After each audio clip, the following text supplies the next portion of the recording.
ƙarya suke. Mu dan tema muke a yanzu. Ƙarya suke. Mun ɗauki gwani uban Faɗa marayu. musu ƙarya suke. Sai Dakta Emmanuel a yanzu. Ƙarya suke. Sai Dakta Emmanuel a yanzu. Jirgin fito muke sama mai kiyan munakar. Kai ne gwani mu ko yanzu aje a fara zaɓe.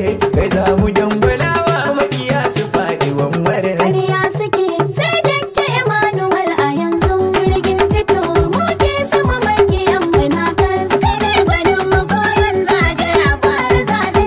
Kai za mu dangwalawa makiya su faɗi Ce wanwarin. ƙarya suke. Sai Dakta Emmanuel a yanzu. Jirgin fito muke sama mai kiyan munakar.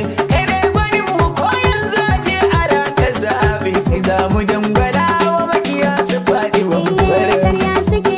Sai Dakta Emmanuel a yanzu. Jirgin fito muke sama makiyan munakas. Kai ne gwanin mu ko yanzu aje a fara zaɓe.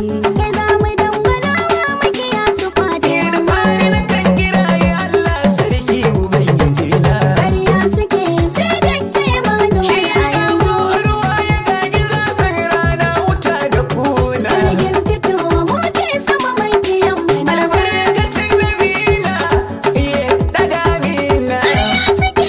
Sai Dakta Emmanuel a yanzu. Albarkacin ka zan doka kiɗan maki gani kar. Ƙarya suke.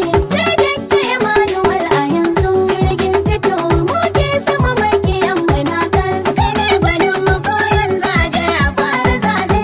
Kai za mu dangwalawa makiya su faɗi Na ce ko wanwarin. su ki ko su so ina tare da kai uban marayu. Ƙarya suke.